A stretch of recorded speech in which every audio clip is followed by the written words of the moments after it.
inflammation des trois enveloppes qui protègent notre système nerveux central, le cerveau et la moelle épinière, ces membranes appelées les méninges.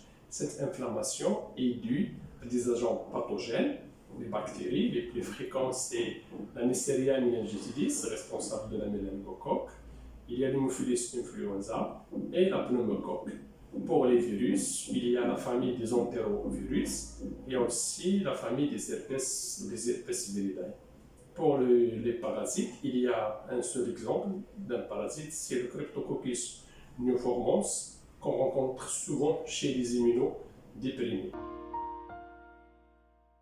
Pour la physiopathologie de cette maladie, on sait très bien que les méninges est un espace stérile où il n'y a pas de bactéries, mais ça arrive que ces germes traversent cette barrière via deux mécanismes, le sang, où elle traverse la barrière hémato-encéphalique et ou par un transport axonal rétrograde qui ramène les bactéries dans notre système nerveux central.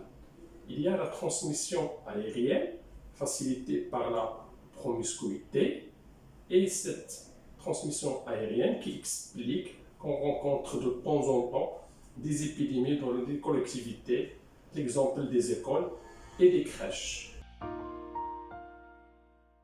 Pour les symptômes, avant de parler de la conduite à tenir, il y a un tableau clinique très spécial appelé le syndrome méningé, où on assiste à des signes fonctionnels et aussi à des signes physiques, à savoir la fièvre, vomissement, céphalée sous forme de casque et une photophobie où le patient n'arrive pas à regarder dans la lumière.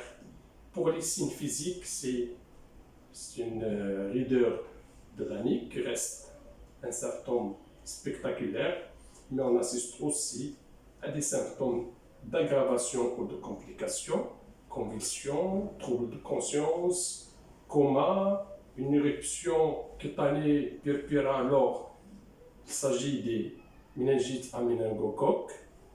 Ça, c'est les différents symptômes qu'on peut rencontrer.